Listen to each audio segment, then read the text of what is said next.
charlas. Listo.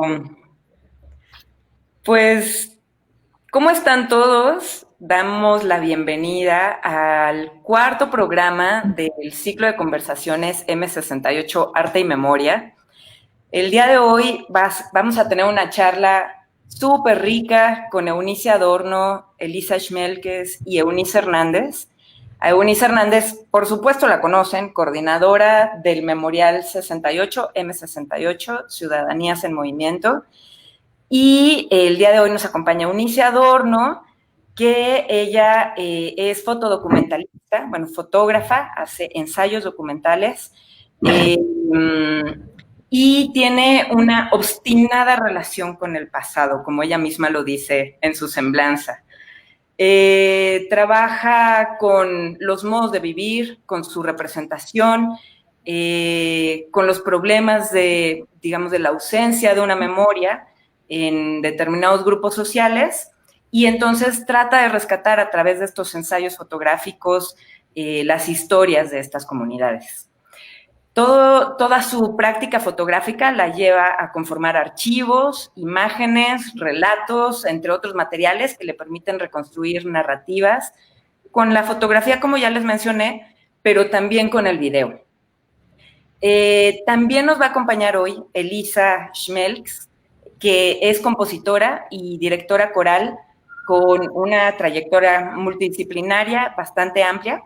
Ella es licenciada en composición por el Trinity College Londres y en economía por la UNAM.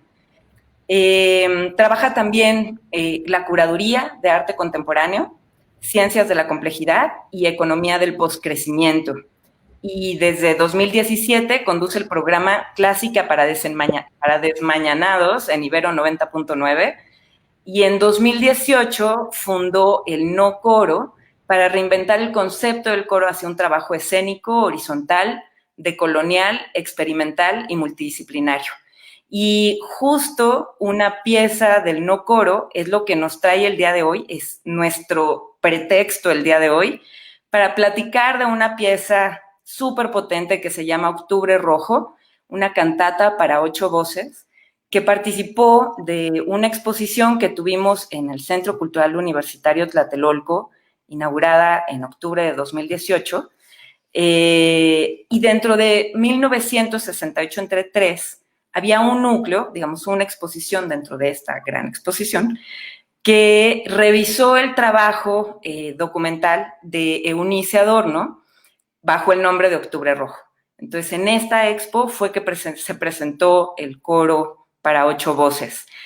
Y pues bueno, realmente quisiéramos como comenzar un poco tratando de conocer un poquito más de esta cantata para 8 voces, Octubre Rojo. Elisa, ¿tú podrías contarnos un poquito más de la estructura de este coro? Ok, sí. Bueno, primero les voy a contar por qué cantata. Me voy a poner técnica un segundo, pero no se asusten. El término cantata viene del barroco y surge en oposición al término sonata. Entonces, algo que se canta y no algo que se toca o que suena, ¿no? Es una pieza, una sonata es una pieza de varios movimientos con un tema en común. No necesariamente es narrativa, a veces sí, pero por lo general nada más como que están conectados vagamente los temas.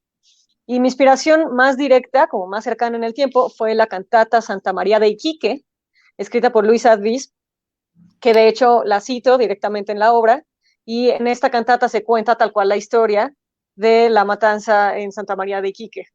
Y es una cantata también preciosa, y tomando pues el tema que nos concernía, que en este caso era la violencia contra los estudiantes en los últimos 50 años, pues entonces decidí como adaptar un poco de los dos tipos de cantata, de la cantata Santa María de Iquique y de las cantatas que escribió Bach, porque Bach escribió no una, sino 2 cantatas por cada domingo del año, y entonces escribió más de 100 cantatas. Y estas cantatas siguen una estructura que alterna grandes coros como muy monumentales, como diciendo cosas son sacras, casi todas son sacras, diciendo cosas sacras. Después corales, que son adaptaciones de corales escritos originalmente por Martín Lutero, y arias, o sea, cantos de una sola persona acompañados por instrumentos. Lo único que yo hice fue quitar las arias porque como todo iba a ser a capela, no va ni un solo instrumento, entonces se podía escuchar un poco vacío que una sola voz cantara. Entonces es una alternación entre como los coros y los corales, ¿no? Que se van como comentando entre sí. Entonces, en vez de corales, yo escogí cantos relevantes para esta cantata. Y resultaron ser cantos del 68, de la generación del 68. Está la Plegaria a un Labrador de Víctor Jara, está una cita de la cantata de Santa María de Iquique, está Yo te nombro, y está un narco corrido que sugirió Eunice y que tal cual adaptamos para entrar como con el tema de los estudiantes en Sinaloa. Y toda la cantata sigue una estructura vagamente narrativa que describe estos actos de violencia o este sistema de violencia contra los estudiantes a lo largo de los últimos 50 y más años en México. El hilo conductor de toda la obra, sugerido por Eunice, es El niño perdido, que no sé si lo conozcan, pero es una pieza de banda sinaloense muy de allá, en el que se toca un tema, una trompeta toca el tema y otra trompeta le contesta y la banda tiene que encontrarse con la trompeta perdida, ¿no? Y es un juego que de hecho después lo adoptaron los mariachis y se movió al resto del país. Pero es una melodía muy bella.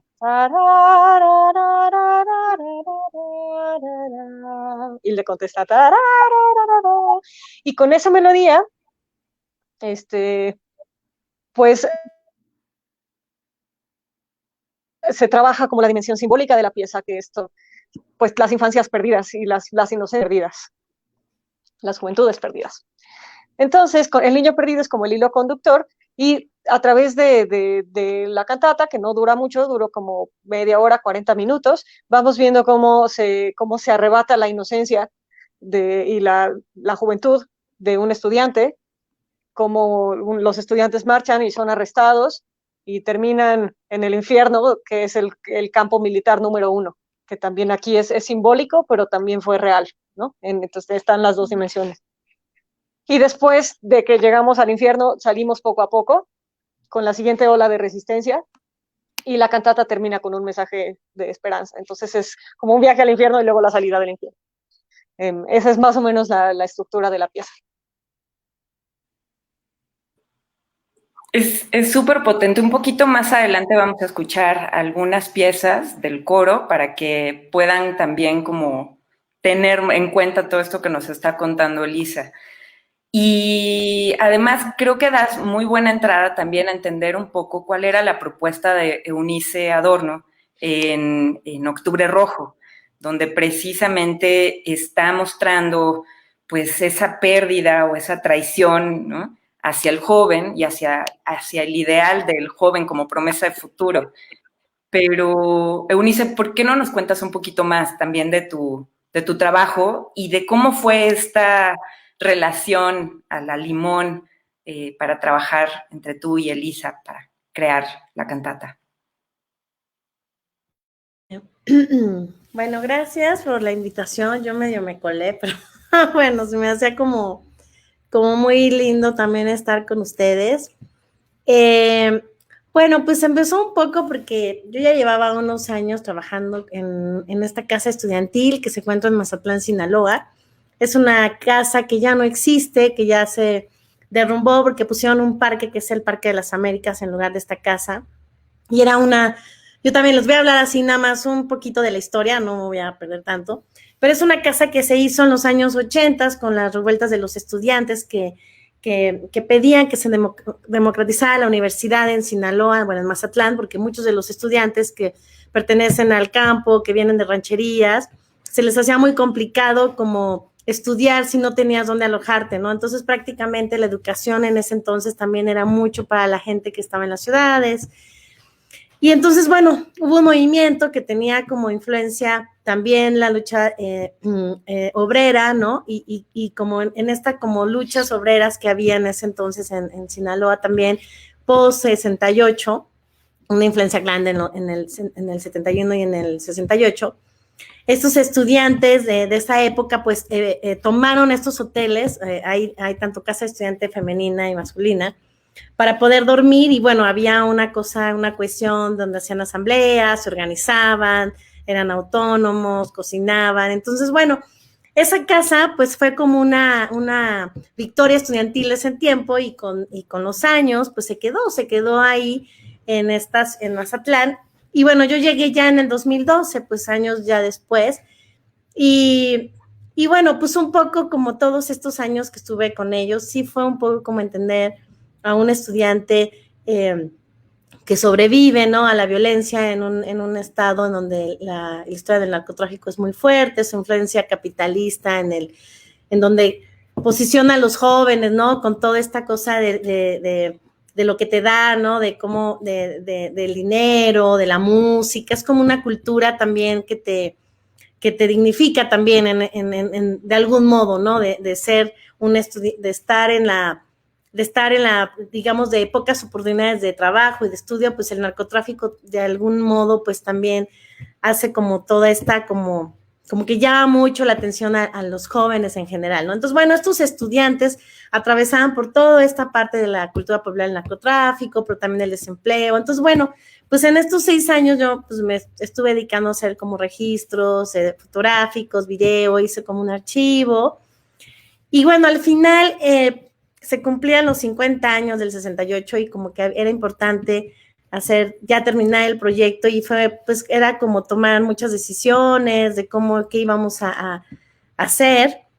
Y entre todo como organización que estaba haciendo con Alegra, que fue la curadora de la exposición, como que yo empecé como a leer un libro que se llama Amuleto, y como que hay una parte como del libro que era muy fuerte, porque decía que los niños y las voces de los jóvenes iban hacia el abismo, y que todos cantaban como en el unísono, ¿no? Y que estaban ahí todos los como jóvenes de Latinoamérica, y como que se me hacía, como que ese párrafo se me hizo como muy fuerte, y como que en ese momento, junto con toda la organización de cómo íbamos a exponer, que si el mapa y las fotos, el video, pues empecé como a idear como con mucha como también miedo, ¿no? Porque yo pues soy fotógrafa, trabajo como acercarme a otras disciplinas, que lo he empezado a hacer, pues lo hacía con mucha discreción, ¿no?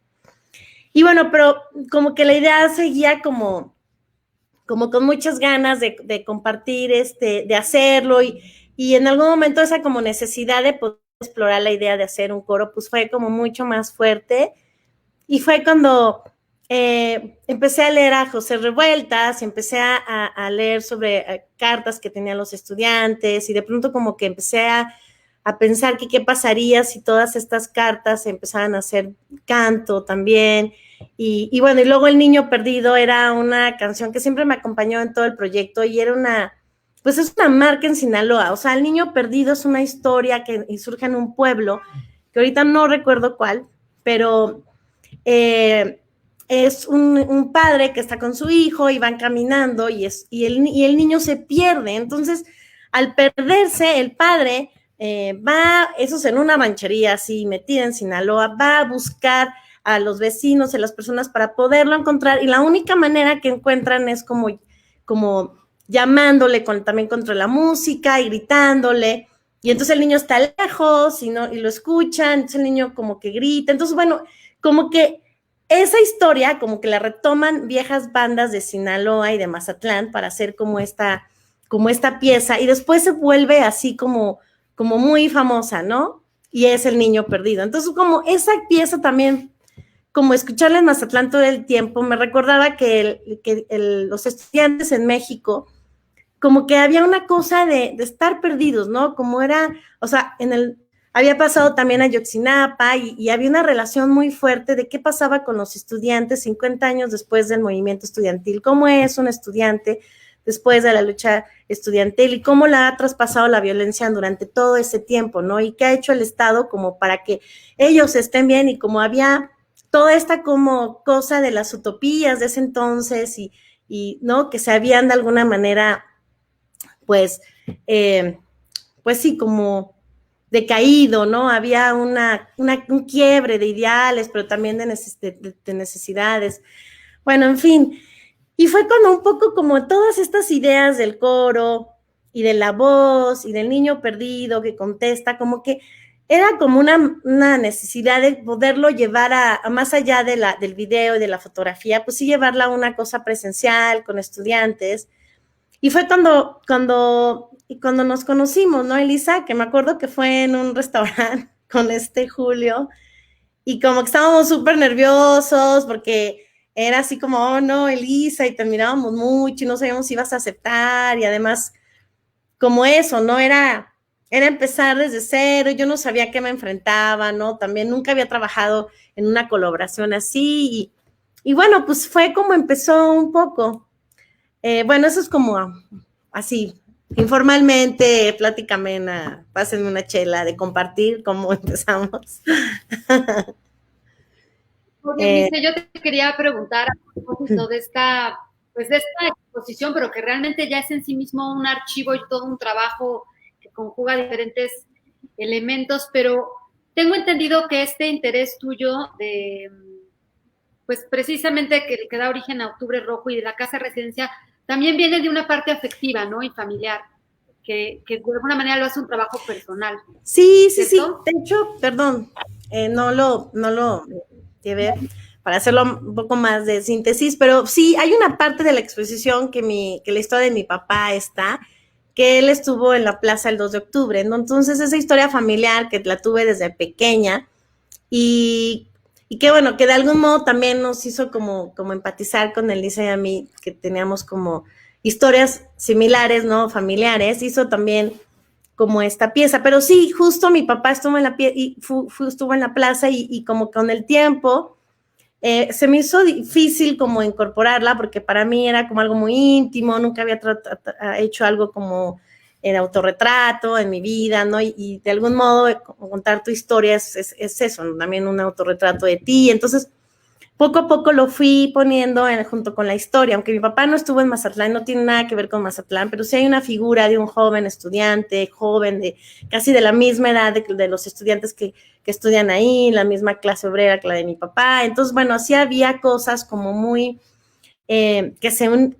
no sé, que se cruzaban de la historia de mi padre para poderla poner en este archivo. Y al final, sí, pues logré hacer este archivo de mi padre y también que fue de preguntas, visitas, o sea, que él me contaba cosas y que las imprimí en un mimeógrafo, y a partir también de la historia como de los jóvenes, ¿no? Y eran como dos historias muy diferentes de época, pero que sí los unía como 50 años después a cada uno, ¿no? Mi padre ya como persona de edad y estos jóvenes que están en esta casa con todo este peso simbólico de lo que fue un movimiento estudiantil, ¿no? Sí, en parte también lo comentaba, digo, obviamente, pues coordinando el M68, uno reflexiona mucho alrededor no solo de lo que vivieron los participantes, sino también pues de generaciones como la nuestra, que más o menos intuyo que somos de generaciones similares, que al final somos los hijos de la gente que vivió el 68, de ese estudiantado, con todo lo que implica, porque en muchos, digo, más allá del 68 hubo un sueño pues revolucionario, de muchos cambios, de cambios de modelos educativos. A mí siempre me ha llamado la atención que ambas en el foro rescaten justamente la imagen de José Revueltas, que pues tanto abogó por modelos educativos autogestivos, y nosotros somos hijos también de esos sueños rotos, ¿no? Entonces, creo que también es muy interesante leerlo ahora, pues desde las ópticas de ustedes, cómo leen ese 68 y cómo lo traducen ahora en una pieza artística. Y creo que esa parte afectiva pues no deja de estremecer siempre, ¿no? Porque pues, está presente. Pues sí, al final yo lo veo como es como la memoria misma, cómo funciona también en nosotros, ¿no? Es muy fuerte cómo somos una memoria viva y esa memoria no se termina y de pronto florece también en otras generaciones, ¿no? Y de pronto no es tan planeado, es más orgánico, se vuelve una necesidad y bueno, eso es un poco lo que me pasó a mí, ¿no? Entonces, mira, sí. De mi lado voy a comentar al respecto de ese punto, que sí, totalmente, o sea, mis papás también son de esa generación, no estuvieron el 2 de octubre por una coincidencia extraña del destino, supongo que fue una buena coincidencia, pero fueron parte de todo el movimiento. Mi mamá se volvió educadora y ha trabajado toda la vida temas de educación intercultural, de educación en valores, en fin, justo esos temas que mencionas, Eunice, y mi papá toda la vida ha sido activista y pues ha buscado no solo ser activista, sino investigar profundamente los crímenes de Estado que ocurrieron, ¿no? En todas esas décadas. Entonces eso fue, claro, o sea, cuando Unice me contó eso, pues yo también quise traer a mi papá a la ecuación. Y entonces, la historia de mi papá, no sé si viene al caso contarla aquí completa, pero voy a contarles un poco en haiku. Él estuvo a cargo de un equipo de investigación que cuando cambió el gobierno del PRI al PAN, se hizo pues toda una faramalla de hacer una investigación de los crímenes de Estado del PRI. Y entonces mi papá estuvo a cargo de esa investigación.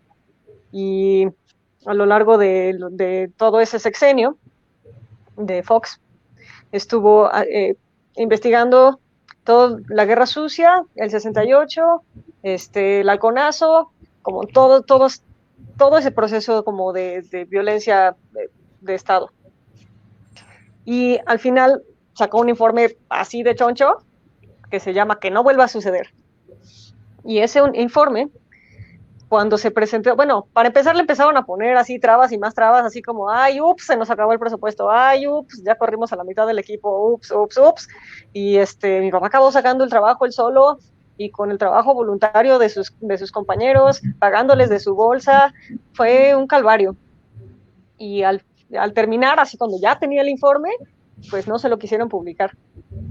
Entonces, un miembro del equipo, muy enojado, lo filtró al Washington Post y al día siguiente fue noticia internacional en todas partes.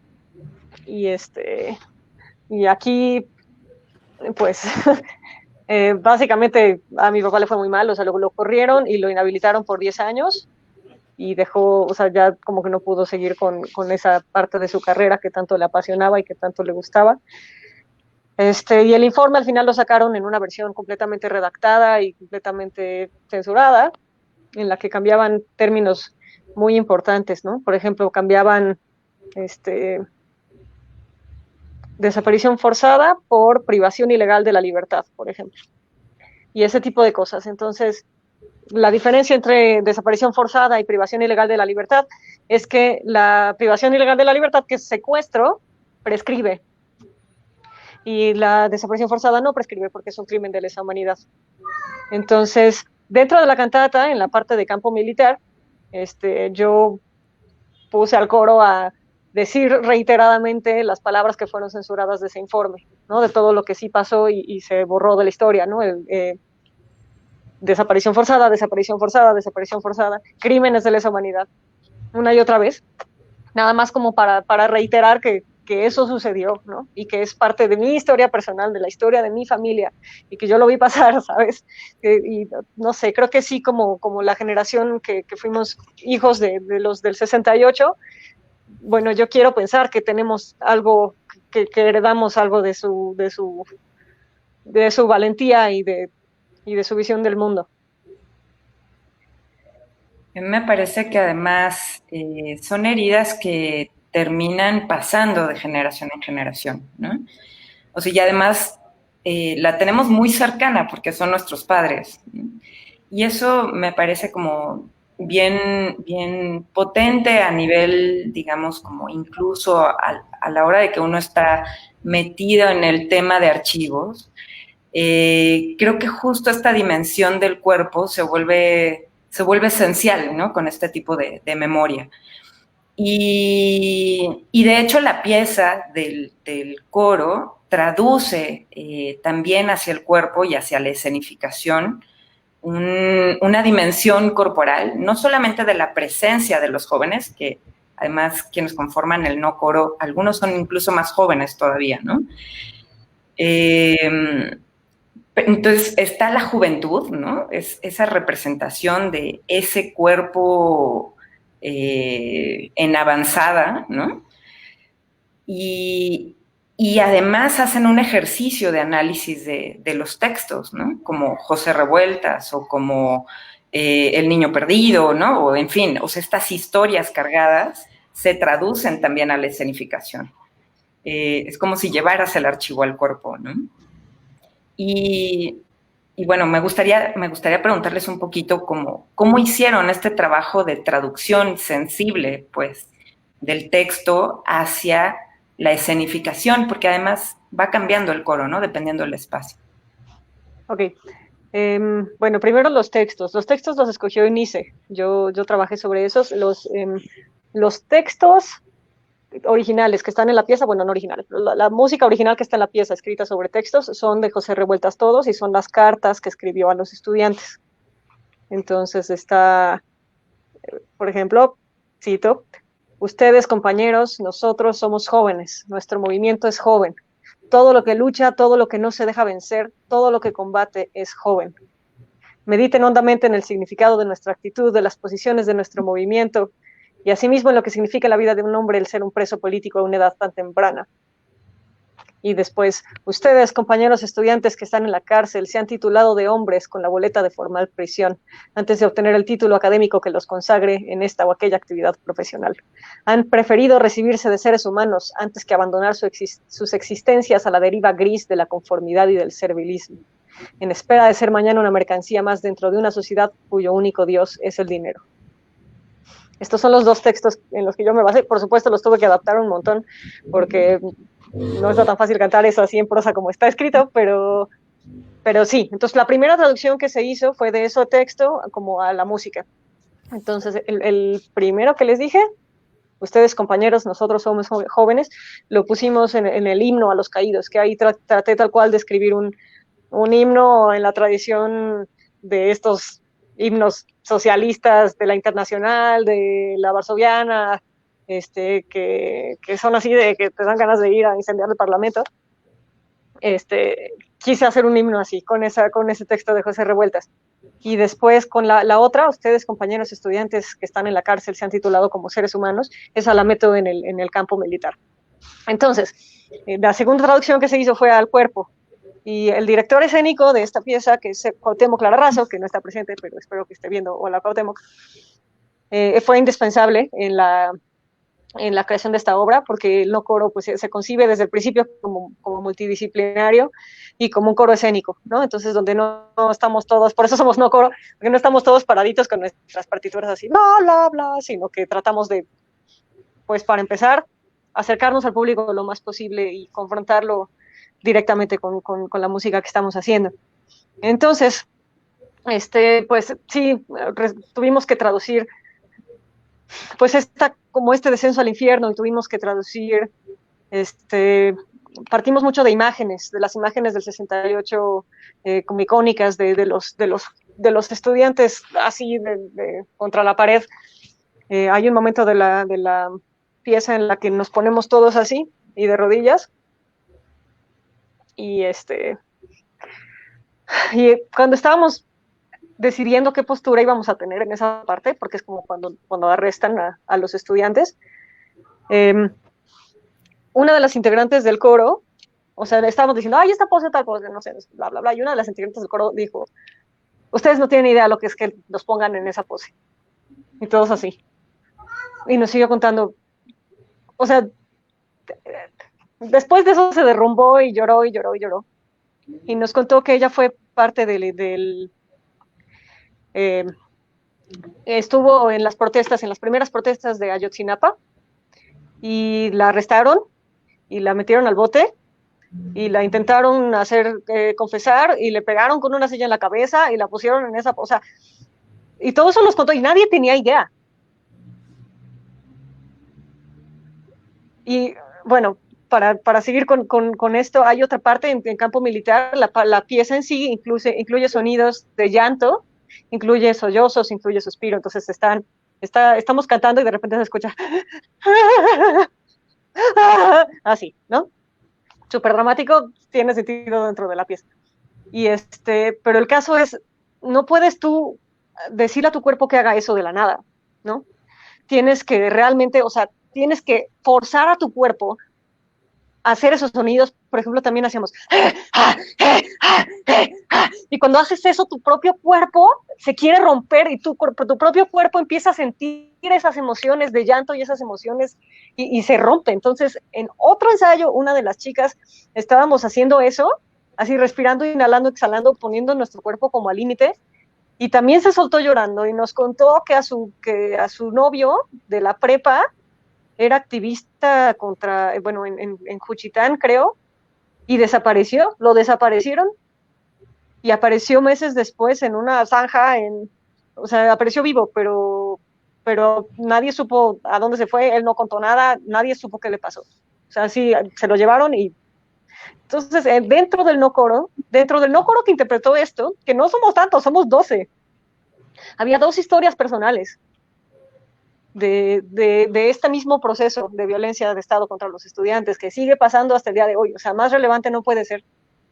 Entonces, tristemente no tuvimos que hacer muchísimo para traducirlo a nuestros cuerpos, ¿no? Solo fue, o sea, es porque sigue vivo este proceso. Es terrible.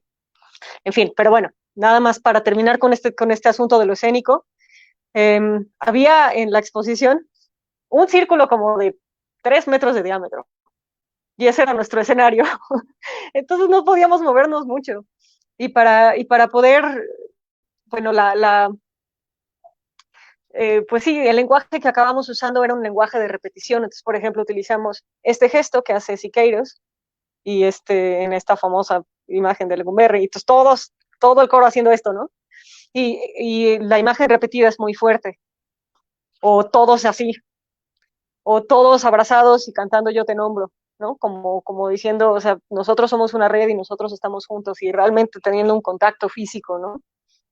Eh, bueno, en fin, ese fue el proceso. No fue fácil porque no estábamos acostumbrados. Es la primera obra escénica que hacíamos y como coro no estás acostumbrada a usar tu cuerpo, así que tengo cuerpo, así.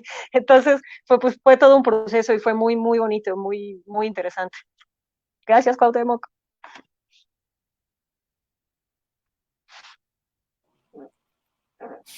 Sí, me parece que a veces privilegiamos demasiado la mirada, ¿no? Y, Ujú. y esta dimensión, digamos, de la voz, de darse lugar en el mundo a través de la voz, es algo que damos por sentado, eh, pero es sumamente potente, ¿no? O sea, es hacerlo consciente y después representarlo o hacerlo, ¿no? Sí suma una capa simbólica y representacional, ¿no? Muy contundente.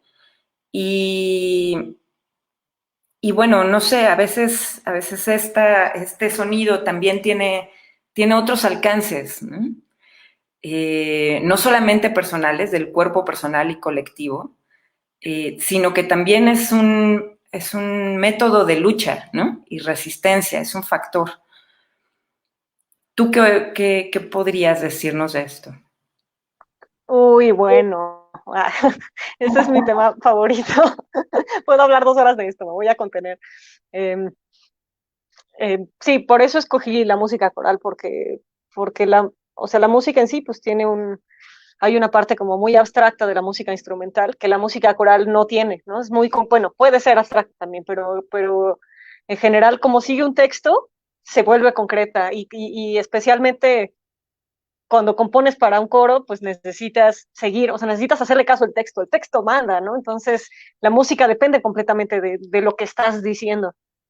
Y la música, por supuesto, a lo largo de la historia ha sido, o sea, usada para oprimir también, pero usada como resistencia. Eh, Hay, o sea, naciones enteras que usan un canto para encontrar su identidad, para encontrar su lengua, para encontrar su cultura y para encontrarse como nación. Al grado de que en Estonia, a lo largo del siglo XX y hasta la caída de la URSS, la revolución con la que Estonia, Letonia y Lituania alcanzaron la independencia se llama la revolución cantada, porque la gente lo que hacía era salir a las calles a cantar los himnos que estaban prohibidos, ¿no? Por la Unión Soviética.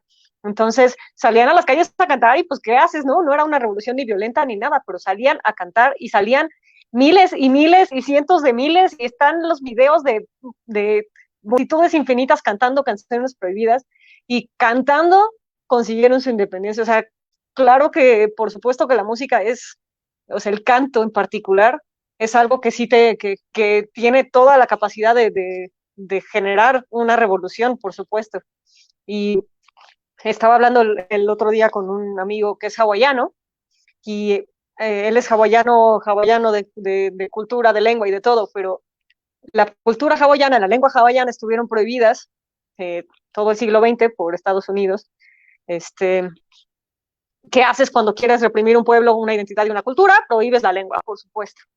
Pero cuando en los 70 hubo un movimiento de renacimiento hawaiano, entonces ese movimiento incluía aprender todos otra vez a hablar hawaiano como segunda lengua y además cantar, o sea, por supuesto que se fueron al archivo de música que existía en la lengua hawaiana y de ahí tomaron como para retomar su identidad y escribieron nueva música en hawaiano y con eso, o sea, esa es la brújula, o sea, ese es el motor de la resistencia hawaiana hasta la fecha. Es súper importante la música, el papel que tiene. Y y ya él nació en los 90 y él ya es la primera generación que creció otra vez con hawaiano como primera lengua y como primera cultura y todo, y gracias, y es músico, se volvió músico por eso, porque no, o sea, notó la importancia que tenía la música en la construcción de identidad y de cultura. Entonces, claro, por eso yo también escogí este camino y no solo de la música, sino de la música coral. No, sí, pues pensando, o sea, además en el tema que tú abordaste en Octubre Rojo, pues también el 68 tuvo una gran tradición de canciones de protesta. Como a veces conocemos más la gráfica o las fotografías como las que mencionaban, que también han sido muy icónicas del 2 de octubre, pero en realidad, pues como se compartió gran parte de las consignas y gran parte del pliego petitorio durante el movimiento fue a través de las canciones de protesta, que a mí eso me gustó mucho. Yo vi Octubre Rojo en los dos lados, tanto en el Centro Cultural, cuando fue la exposición de 68 entre tres, como en el Palacio de Lecumberri, pero bueno, ahí tengo un poquito porque ahorita me aclararás bien cuándo fue, pero bueno, yo creo que también es muy distinto ocupar un espacio como Tlatelolco, que era una exposición, que además era parte de un programa público.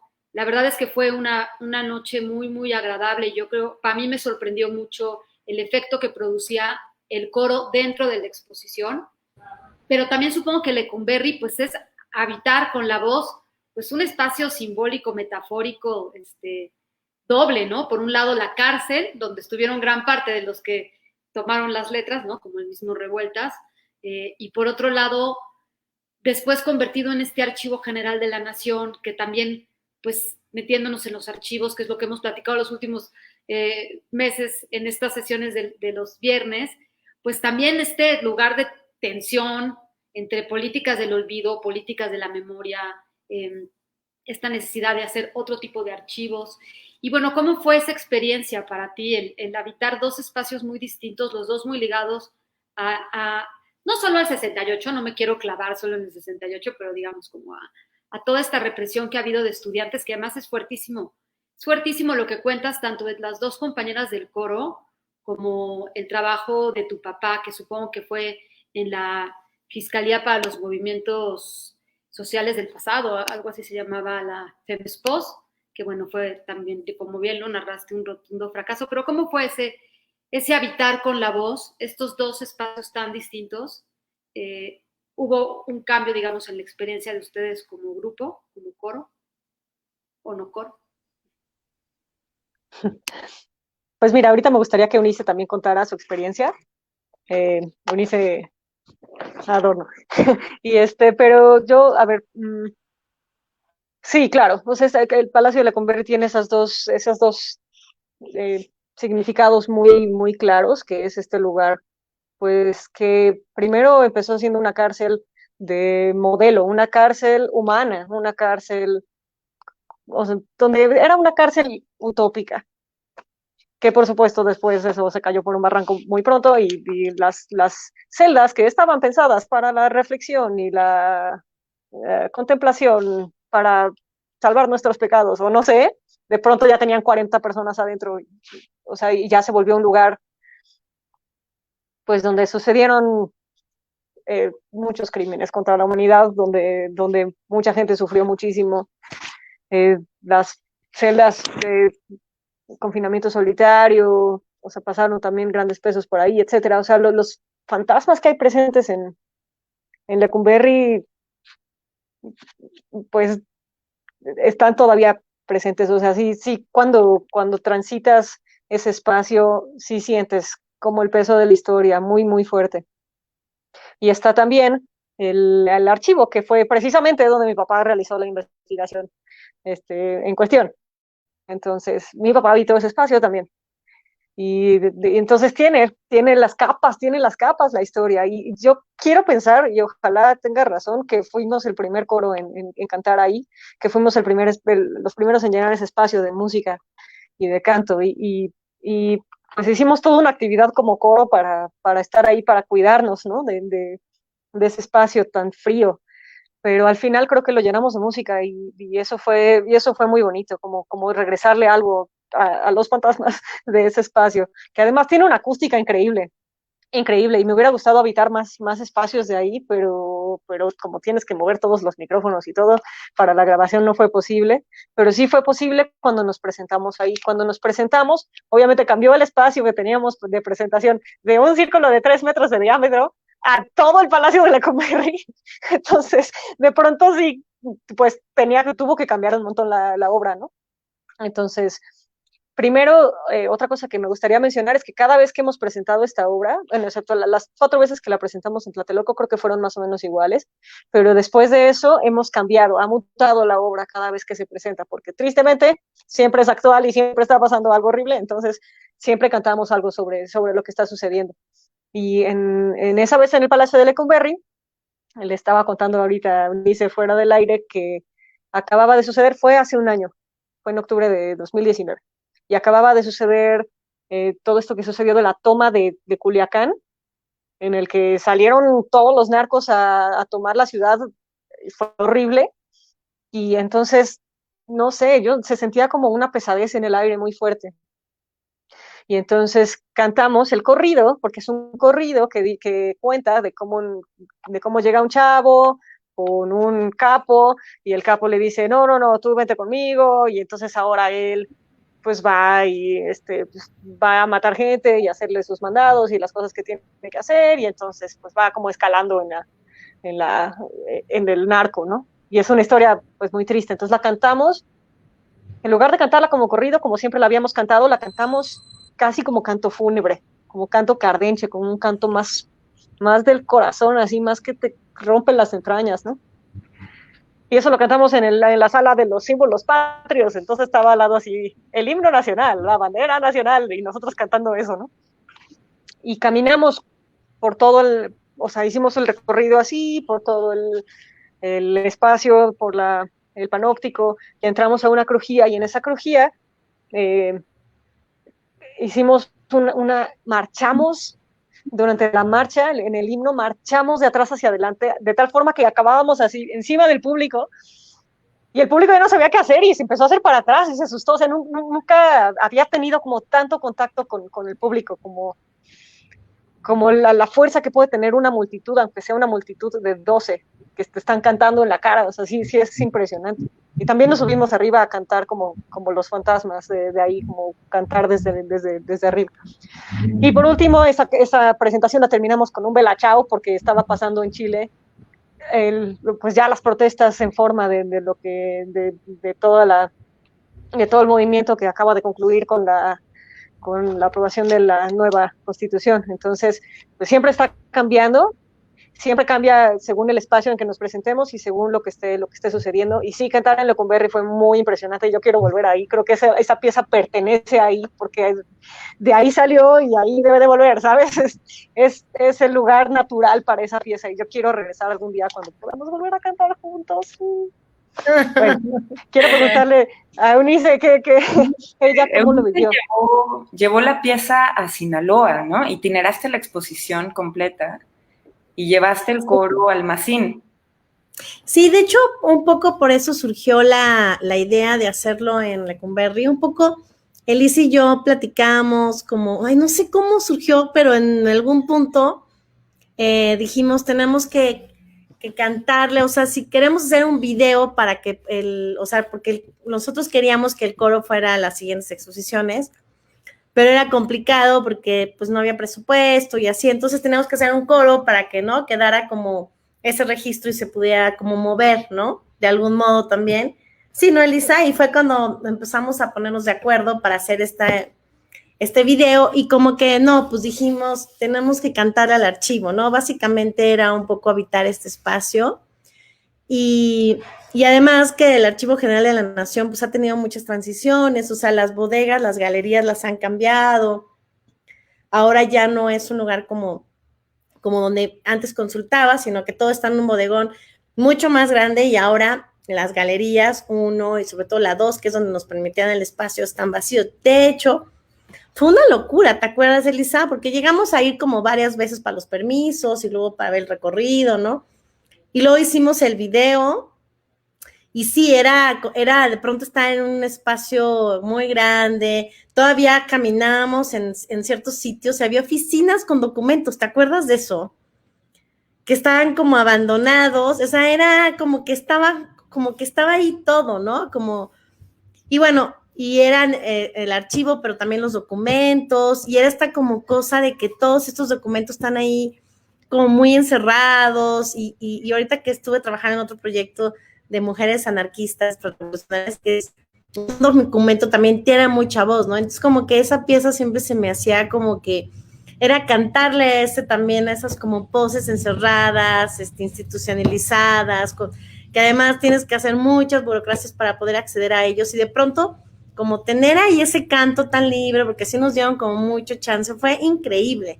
Y como también mucha presión, yo me acuerdo que entre el video, ¿no? O sea, como hicimos, y Elisa tuvo la gran idea de traer una sonidista para hacer una buena grabación, entonces bueno, y yo en mi primer año de maternidad, que era así como, ¿no? Que ahora ya estoy como mucho más adaptada, pero fue increíble, como que tengo como que claro, o sea, creo que esa pieza es de ahí, estaría increíble volver a hacer unas presentaciones, ¿no, Elisa? En ese lugar. Y bueno, esa pieza pues sí se fue al Macín y acaba de estar en Mazatlán y fue muy bonito, o sea, el Macín, prácticamente la entrada de la exposición era el video, ¿no? Entonces, era como que además lo hicieron un video súper grande que se me hizo hermoso, ¿no? Que no era una pantalla, sino era un video gigante. Entonces, como que la gente, bueno, en la inauguración hubo más, o sea, hubo bastante gente, pero luego como que, pues fue teniendo su propia vida en ese 2 meses que estuvo. Y fue muy lindo porque fueron ex estudiantes viejos de esa casa estudiantil a la expo, entonces de pronto como que el coro de pronto te causa esta cosa de escuchar, ¿no? Como que sí te paraliza a las personas, de pronto es como muy empático con lo demás, como que algo que me gusta de la voz es que siempre tú puedes estar viendo los audiovisuales, porque había como el mimeógrafo y las fotografías, pero de pronto escuchar una voz era así como algo muy cercano, ¿no? Como que siempre te es como un imán, ¿no? Así del cuerpo, ¿no? De algo interior. Entonces, bueno, muchas personas se emocionaban mucho. De hecho, también después de la exposición, o sea, varios como gentes, o sea, hubo una amiga que dijo que no podía parar de llorar, o sea, hubo gente que lloraba, o sea, causó como algo muy, muy fuerte, ¿no? Era muy emotivo y eso le dio a la exposición algo muy importante y algo increíble es que se me hace hermoso que el coro pueda tener su propia vida como estudiantil, que se pueda presentar, que pueda ir cambiando de modo, ¿no? Que sea, y que tenga estas presentaciones aparte, ya fuera de este lugar expositivo, Y bueno, pues es increíble. Y ya como pieza, pues sí quedó como este video que está en esta galería, ¿no? Y nada, pues en el Macín le fue muy bien y en Mazatlán fue hermoso porque fueron, bueno, contacté con los de las casas de estudiantes, entonces la universidad hizo un llamado a estudiantes para que fueran, entonces hubo un momento de una semana en que diario estaban llegando grupos como de 60 personas, todos estudiantes, fueron los de danza, entonces fue increíble, o sea, como todo estaba muy como que es diferente presentarlo en la ciudad a de pronto presentarlo en Mazatlán, ¿no? Porque va la gente que vive fuera de la ciudad, es gente que no tiene tanto contacto también con ir a, o sea, como ir a coros o ir a conciertos, entonces era como muy importante también que estuvieran ahí. Y fue increíble, como que, y eso fue justo el año, o sea, este año, el año pasado finales fue que estuvo en Mazatlán y es que como este año se me ha hecho ya tan largo, no están como confundidas de todo. O sea, no te puedes tocar ahora, o sea, es como todavía no, como que te acostumbras y la historia es así como el concierto juntos viéndolo, es así como muy raro, ¿no? Elisa, no sé cómo lo han vivido ustedes, pero bueno, en fin, eso es un poco como lo que ha pasado con el coro, ¿no? Ya en este espacio en Mazatlán y en Culiacán. ¿Qué les parece si escuchamos unas Claro, piececillas? sí. Va. Himno a los caídos. Súper.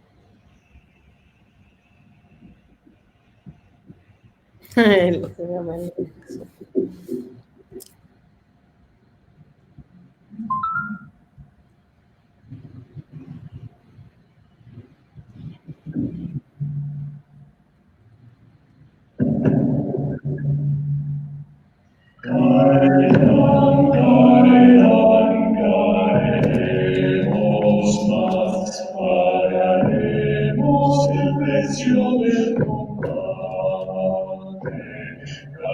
caímos nuestro mismo que vencidos caerá, caeremos más. Serán ustedes los primeras caídas, compañeras, y no deben de encontrarnos. Nuestra historia nos dará el derecho a hablar por ella, nuestra heroica verdad. Ustedes, compañeras, nosotras somos jóvenes, nuestro movimiento es joven. Todo lo que lucha y no se deja vencer, todo lo que combate es joven.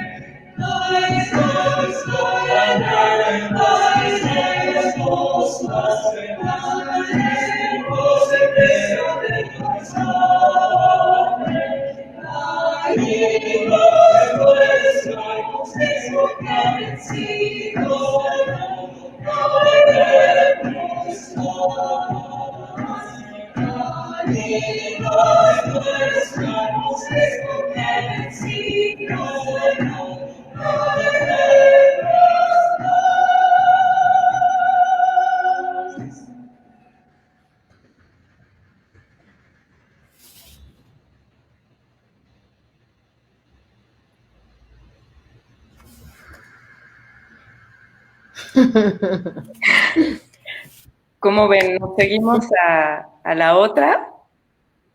Eunice estaba solicitando, sí. Yo te nombro.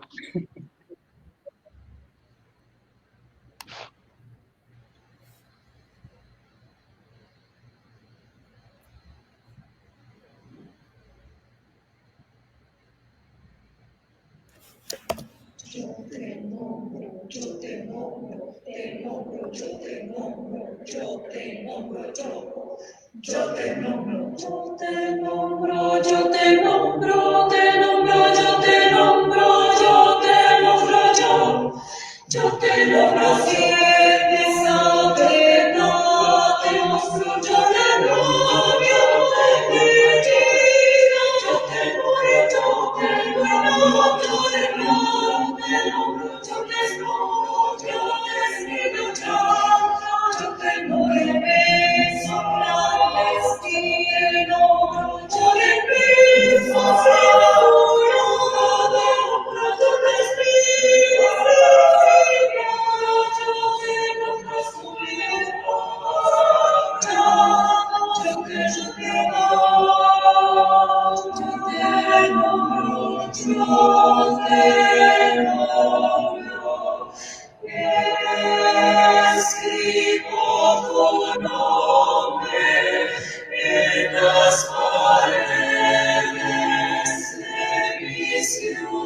Lo he escuchado como ya 4 veces, me sigue poniendo la piel chinita. Sí, es hermosa, sí, es una gran pieza. Además, como el nombrar también a Ayotzinapa y a muchos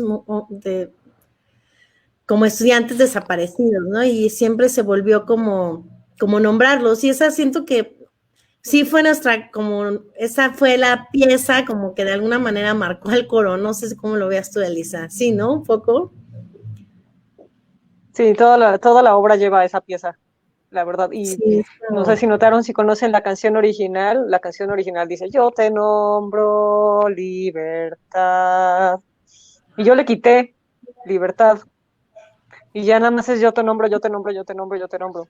¿Y qué está nombrando? Pues está nombrando, o sea, yo siento que es más fuerte si si le quitas a quién está nombrando, porque entonces está nombrando a todos y a todas, claro. a las dos, a los desaparecidos y las desaparecidas Sí, y los feminicidios y los 43 y crímenes de guerra y desaparición forzosa, decir las cosas por su nombre y nombrar a las personas que no están, ¿no? O sea, que nos arrebataron. O sea, creo que extraño cantar. Pero sí, la verdad yo también creo que es la mejor pieza fue la que más ganitas le eché. Es así, es a 8 voces, si no hay una voz se cae. Y también está así, no sé, en ese video creo que esa fue la mejor vez que nos ha salido. O sea, estábamos todos así bien prendidos y sí se escucha, me da gusto. ¿Esa es la final? Sí, ¿verdad, Elisa? Sí, es Sí, el con eso final. termina la obra. Sí. No, la verdad es que es súper entrañable y toda la parte, la composición también, están en las crujías y pues sí, como bien decía, ¿no? El nombrar a la víctima pues hace falta, ¿no? Porque si no, pareciera que es pues nada más una numeralia, que también son importantes, digamos, en el sentido de que es algo medio estructural, como lo demuestra muy bien, o sea, que en el coro haya 2 personas que hayan sufrido algún tipo de violencia de Estado o terrorismo de Estado, o que esté ligado a algún tema de violencia, pues creo que ya es como bastante notorio, ¿no? Pero por otro lado, pues sí también nombrarlas, darle cuerpo, darles, ¿no? Esta pues dimensión humana también, ¿no? Y no perdernos nada más en estas cifras. Entonces, la verdad, sí, sí es muy potente, ¿no? Sí, es muy potente. Totalmente. Yo creo que podemos escuchar otra más. ¿Cómo ven? Tenemos Bien, preparadas ok. Campo Militar Ya número spoileamos 1. el final. Esa era la chida, pero podemos irnos al infierno y podemos escuchar Campo Militar. Va. Campo Militar, sí, vamos a escuchar Campo Militar y pensando en todo lo que platicamos.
Prisioneros políticos, prisioneros políticos, prisioneros políticos, prisioneros políticos, prisioneros políticos, prisioneros políticos, prisioneros políticos, prisioneros políticos, prisioneros políticos, prisioneros políticos, prisioneros políticos, prisioneros políticos, prisioneros políticos,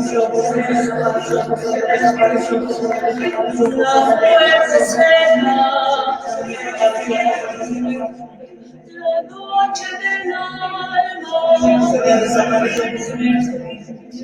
Las torturas sin fin cantando en los labios la miseria del cuerpo y del espíritu.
Vamos a seguir con Plegaria al Labrador, que de hecho Silvia nos pide entre sus comentarios. Bien.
Juntos iremos,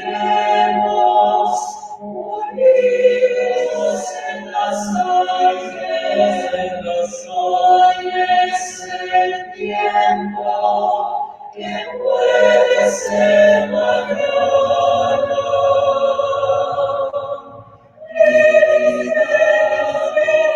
De la miseria, en la mitad nos ofrece color, al combatir, Señor, tu fuerza y nosotros, que corazón que nada, y cada pueblo cayó tu sí.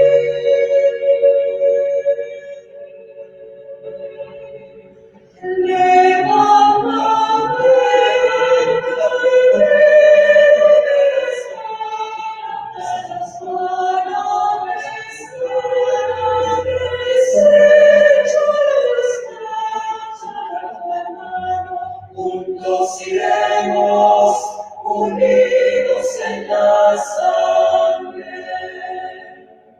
Hoy en la hora de nuestra muerte, amén.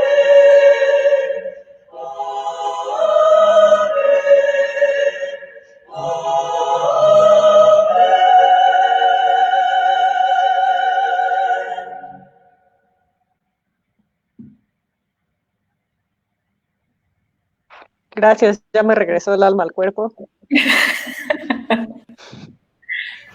Es que la otra sí está bien densa, la verdad. Sí. Sí, es muy tremenda, la verdad. Oye, bueno, para continuar quizás de una manera no tan light, pero Ok. nos contaste que la pieza la llevaron a Tlapa Guerrero. Y pues desafortunadamente, como ya hemos estado platicando, la desaparición forzada y la violencia de Estado actualiza la pieza de Octubre Rojo cada vez.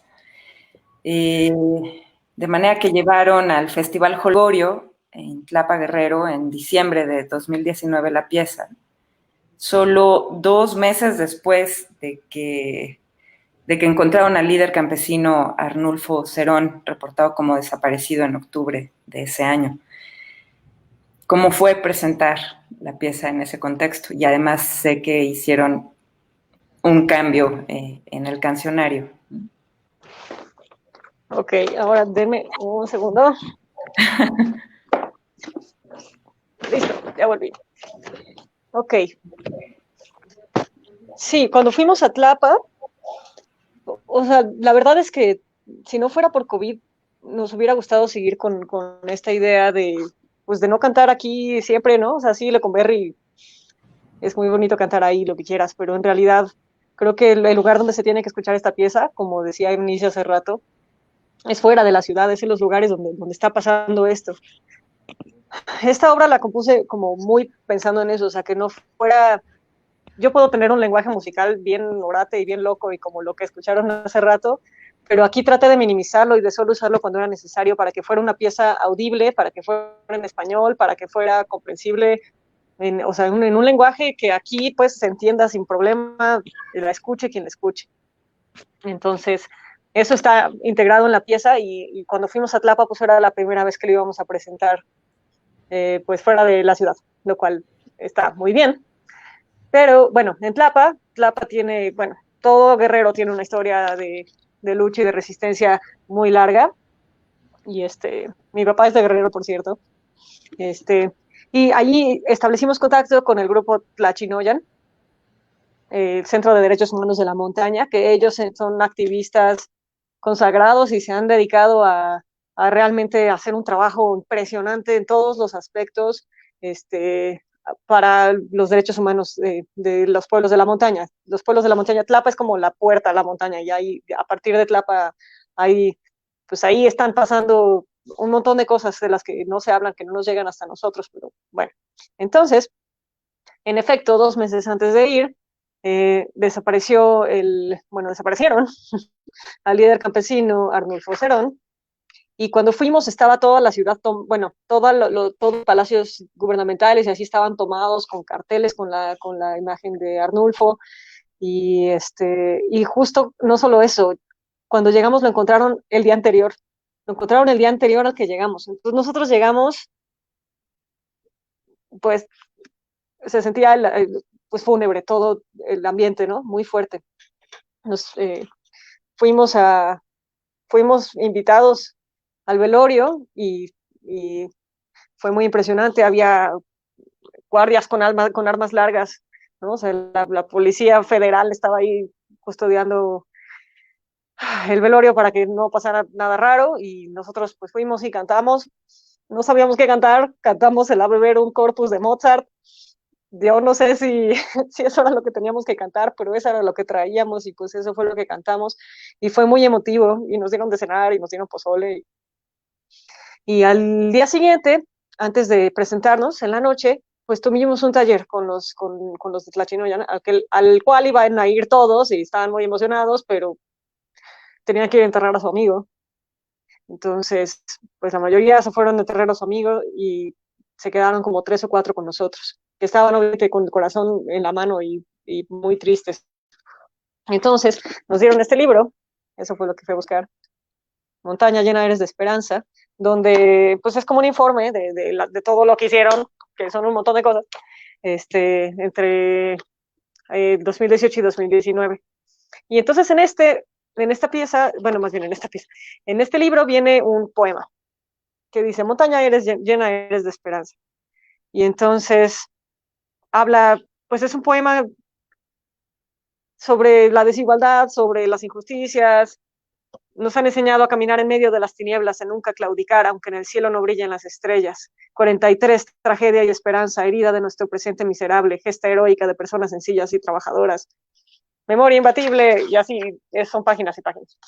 Entonces, después de trabajar un poquito con ellos y con la voz y así, escogimos una pieza de la zona muy local que se llama Amacacuy, que es un canto en mixteco, que es la lengua regional, y es un canto de migración en realidad, que dice, yo nací para estar en mi pueblo, yo nací para estar en mi casa, pero a otro pueblo me tengo que ir, a otra casa he de ir. Y entonces, sobre este canto, le pedimos a los de Tlachinoyan que por favor nos escogieran un verso del poema, y cada verso que escogía uno de ellos, alguien del coro improvisaba sobre él. Entonces cantábamos el coro y luego improvisábamos una, y luego cantábamos el coro y luego improvisábamos otra. Y los versos que escogieron estaban rudos, algunos muy bonitos y otros muy rudos. Y luego al final, en la presentación de Octubre Rojo esa noche, cantamos esa como canción final, que es una canción que ellos sí reconocen esa canción, ¿no? Eso sí es suya. Entonces, pues ahí nos tienes cantando un verso que decía, a ver si lo encuentro, pero algo así como, los jóvenes por unos gramos de coca pierden, pierden la vida y se manchan de sangre, así, ¿no? Entonces nosotros cantando eso, aterrados, la verdad, o sea, yo no sabía, o sea, el canto yo nunca me había sentido aterrada cantando hasta ese momento. Yo sentía que algo nos iban a hacer. Afortunadamente estábamos en un festival cultural y todo, y no, o sea, más bien era nuestro terror y nuestra paranoia, pero sí sentíamos que estábamos cantando algo absolutamente relevante y absolutamente actual que estaba pasando en ese momento ahí, ¿no? Se estaba en carne viva, en carne viva. Entonces, si quieren, podemos escuchar. La verdad es que no está muy buena la grabación, pero esa es la grabación que hicimos en el taller. Y entonces es el coro cantando a Macacuy y las improvisaciones encima. Solo puse 2 estrofas porque dura un buen rato, pero solo puse 2. Entonces, si quieren, lo escuchamos.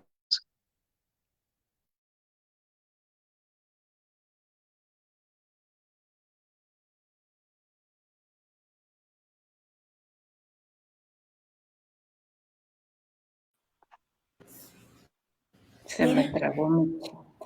Si no lo puedo compartir, yo creo. No, creo que no, mejor ustedes van. Perdón, es que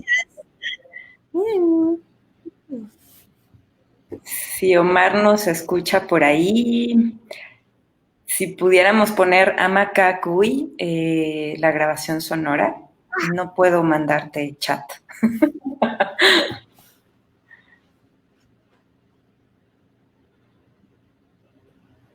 Gracias, ahorita la van a poner. Ahí va.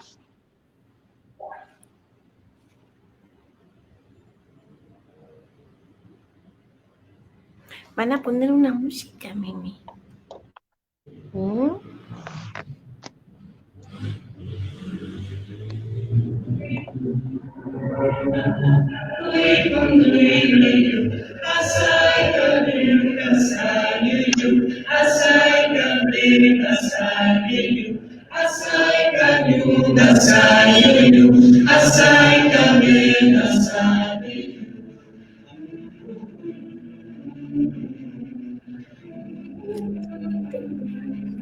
Un futuro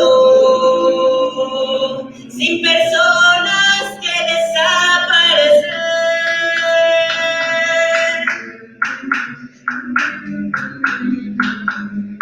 Un futuro construir.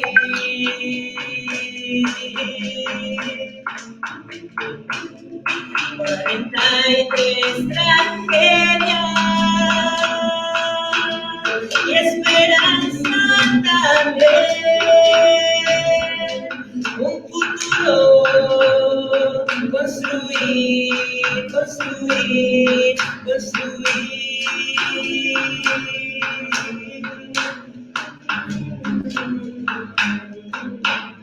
Amacacui, cucuy, cuyu. Amacacui, cucuy, cuyu. Amacacui, cucuy, cuyu. Amacacui, cucuy, cuyu. La diosa niebla, la boca, la diosa niebla, la boca.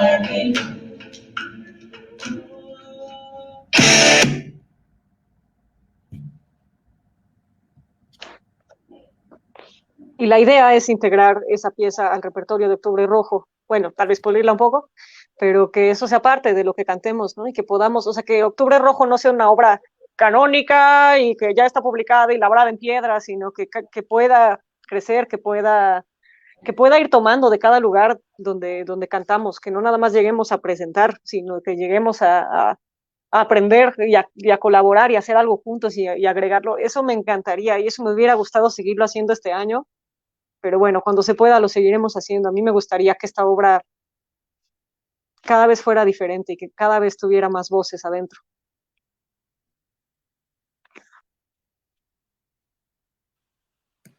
Es conmovedora. Híjole, pues realmente muy potente, o sea, también un ejercicio como de escucha, ¿no? O sea, de escucha del espacio y de la gente y de la comunidad y de la situación, ¿no? Para poder ir actualizando esta pieza o para ponerla en sitio, ¿no?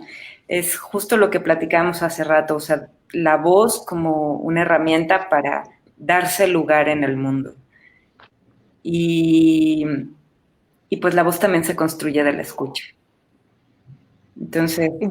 Al respecto, tal vez me gustaría tal vez no sé si para cerrar, pero hablar un poquito sobre el no coro y por qué nos llamamos así. Increíble. Bueno, creo que ya se dieron una idea por qué nos llamamos así, ¿no? Como la música clásica en general tiene esta estructura jerárquica, vertical, europea, donde hay un canon, donde hay o sea, compositores alemanes que tienes que tocar y que tienes que cantar, y eso es la música, ¿no? Esa es la música aceptada, esa es la música que, no sé, eso es un sí coro. Un sí coro es un coro que canta con su partitura, que tiene un director que le hace así, que está separado por está en un escenario, está muy lejos del público, que llega, canta y se va y no te enteras qué fue lo que cantó. Y yo con el coro, pues la verdad estoy aprendiendo, porque yo también crecí con pues, con esas ideas de lo que debe ser la música y de lo que es la música, y aquí todos los coros son así, ¿no? Entonces, hay otras artes que creo que ya están un poco más descolonializadas, pero la música no, y en específico los coros no, ¿no? Entonces, yo quería como pues hacer un experimento de un coro en el que yo dirigiera, pero en realidad todo el trabajo es colaborativo, todo el trabajo es horizontal, donde podemos componer entre todos, donde podemos improvisar, donde podemos tender puentes con danza, con teatro, con artes visuales. Aquí, por ejemplo, me gusta mucho esta colaboración que hicimos con Eunice, porque lo que decías de cómo son dimensiones distintas, lo visual y lo auditivo, y cómo es o sea, lo auditivo existe en el tiempo, ¿no? La música es un arte temporal y te tienes que detener a escucharla, pero lo visual se complementa muy bien. Y tus imágenes son muy interesantes, son buenísimas y nos ayudaron a construir el sonido también. Entonces, hemos cantado en museos, hemos cantado en Lecumberri, hemos cantado o sea, romper los espacios tradicionales que separan al público del intérprete, romper la separación artificial entre los músicos y los no músicos, tratar de hacer piezas con personas que nunca han cantado una nota en su vida y no importa, ¿no? O sea, la expresión está, o sea, ellos tienen voz, nada más que no, o sea, no saben que la tienen o no la usan de esa forma, ¿no? Pero en cuanto los pones a cantar, cantan y tienen mucho que decir. Entonces es escuchar y es pues irnos quitando poco a poco los traumas de una enseñanza musical que es, o sea, disciplinaria, rigurosa, whiplash, así, todo tiene que ser perfecto, así. Eso a mí no me interesa, así. Lo que a mí me interesa es que el coro sienta que es un lugar donde puede crecer, que es un refugio, que es un espacio para decir cosas, ¿no? No es un espacio seguro, digamos, es un espacio de valentía, es un espacio para escucharnos, es un espacio para hablar, para gritar, para denunciar, pero para crecer, ¿no? O sea, donde todos nosotros nos vamos a cuidar y somos una red, ¿no? Cuando en un montón de coros en los que yo he estado, lo importante es la música. Lo importante no es la gente, es la música, y si te estás muriendo no me importa, tienes que llegar al ensayo y tienes que cantar bien, y si te duele la garganta, o sea, aquí a mí no me importa, es un coro anarquista, ¿sabes? Así, si no quieres llegar al ensayo, no llegas, y trabajo con quien esté, y vamos a hacer algo juntos, vamos a cantar juntos. ¿Qué cosa más bonita hay que cantar juntos? ¿Y cómo la extrañamos? Y ahorita es cuando nos damos cuenta de eso. Entonces, le quiero agradecer un montón aquí a Eunice, y quiero agradecerle un montón al Secud, porque la verdad es que el No Coro nació con Octubre Rojo, y a partir de entonces hemos crecido un montón y hemos pues trabajado un montón este camino de hacer un nuevo coro, de hacer una nueva forma de estar juntos y de cantar juntos, que no existiría si no fuera por el Secud y por Octubre Rojo. Así que gracias a todos. Eso es lo que les quería decir. Por eso el No Coro es parte de mi corazón. Qué bonitas palabras, Elisa. Gracias. Pues es como los productos de colaboración, ¿no? Y como eso, y sí, como dices, se disfruta muchísimo. Creo que a mí me encantaba verte, verlas, ¿no? Ponernos a ver las letras, estar con el grupo y no sé, como que extraño mucho eso. Y tienes razón, yo ahora valoro como estas presentaciones que de pronto no llegué a ir, como que dije, güey, tenía que haberme esforzado más, o todas estas actividades que teníamos, en las que de pronto, por alguna razón, ¿no? Y ahora es así como que quieres hacer todo, ¿no? Oigan, yo me tengo que despedir porque tengo que dormirla. Pues les quiero agradecer mucho por la mesa. Seguro estamos en contacto cercano. Y gracias. Yo la única recomendación que les voy a dar es que el libro Octubre, bueno, Casa Estudiantil Octubre Rojo, que se va a llamar como la exposición, va a salir ya el libro, entonces cuando salga, pues les mando el libro para que lo tengan y bueno, lo vamos a estar vendiendo para recuperar un poco porque fue una financiación que hicimos y así, pero bueno. Y que lean Amuleto de Bolaño, es un gran libro, es un libro chiquito, bellísimo, y que habla justo del poder de la voz, ¿no? Y bueno. Muchas gracias, Eu. Y muchas gracias, Emi. Ya te vas a ir a comer y a dormir. Adiós, pero pueden seguir platicando, seguro. Gracias. Chao, chao. Eu, pues no sé, ¿tú quieres comentarnos algo? No, bueno, quedan muchos temas, yo creo, siempre, pero bueno, también, pues, siempre llega el momento de terminar. La verdad, Elisa, yo he tenido pocas experiencias con coros, pero tuvimos una experiencia muy bonita con el coro de la UBA, que es nuestra unidad de vinculación artística, que es ahí donde realmente yo no había dimensionado el poder que se da como, pues, un poder comunitario y de vinculación comunitaria a través de la voz y del coro. Y me da mucho gusto ahora verlo desde una práctica artística que afortunadamente invadió el centro cultural. A mí, desde que estoy ahí, que ya son muchos años, siempre me ha emocionado cuando hay artes escénicas dentro de las exposiciones.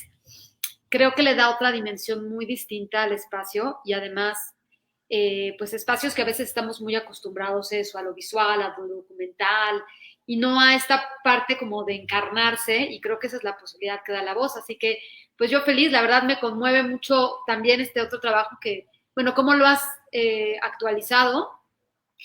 Y pues ahora sí que por mi parte, pues agradecerles, Sofi, también agradecerles esta última sesión, por lo pronto, esperemos que tengamos más, de arte y memoria. Bueno, pues un poquito pues, pensando en las recomendaciones, tengo que confesar que todo el tiempo se me vino a la mente una película japonesa. Japón tuvo también su 68. Fue muy distinto al nuestro en cuanto a que las causas pues eran muy puntuales, tenían que ver más con las colegiaturas, con que estaban muy llenas las universidades, un poco más como el caso francés. Pero pues todos los 68, desde mi punto de vista, comparten esa necesidad de libertad, de revolución, de explorar nuevas vías.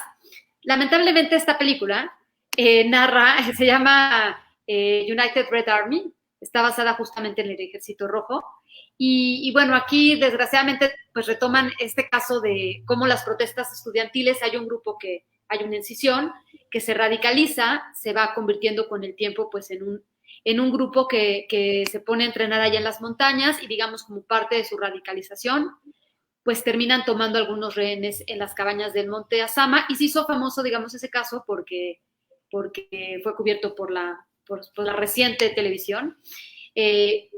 digamos, esa es una recomendación, hay un trabajo de archivo, creo que es otra manera de ver el 68. Yo no había dado recomendaciones del 68 en estas pláticas, pero para no quedarnos con esta versión de las radicalizaciones y quedándome sí con esta idea que además me gusta mucho de montaña, eres de esperanza, y yo creo que lo que también da estos coros y este habitar con la voz es, por supuesto, que te pone en contacto pues con cosas tristes quizá y te mueve, pero por otro lado también te restituye, ¿no? Y te llena de alguna manera como de cierta esperanza y de cierto gozo, y quedándome un poquito en ese espíritu.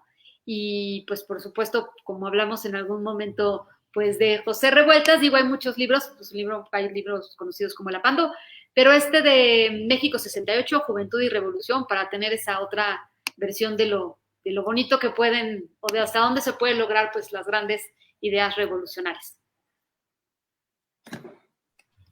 Va mi recomendación. No me gusta recomendar cosas mías, pero la verdad es que esta semana preparé un programa para Clásica para Desmañanados que se llama Himnos de Naciones No Reconocidas. Y son puros himnos de grupos de personas, de naciones que no tienen un país propio, ¿no? Y que, no sé, Cataluña, Escocia, la Isla de Pascua, los kurdos, y Chechenia, y todos ellos tienen himnos y se pone la piel chinita, es súper interesante. Entonces, se los recomiendo si quieren escuchar de cómo la voz puede generar resistencia. Yo llevo pensando en eso toda la semana y solo por eso lo voy a recomendar. Entonces, el domingo a las 10 de la mañana en Ibero 90.9. Excelente recomendación. Luego la compartimos también en nuestro boletín. Estaría muy Por padre. supuesto. Domingo, 10 de la mañana.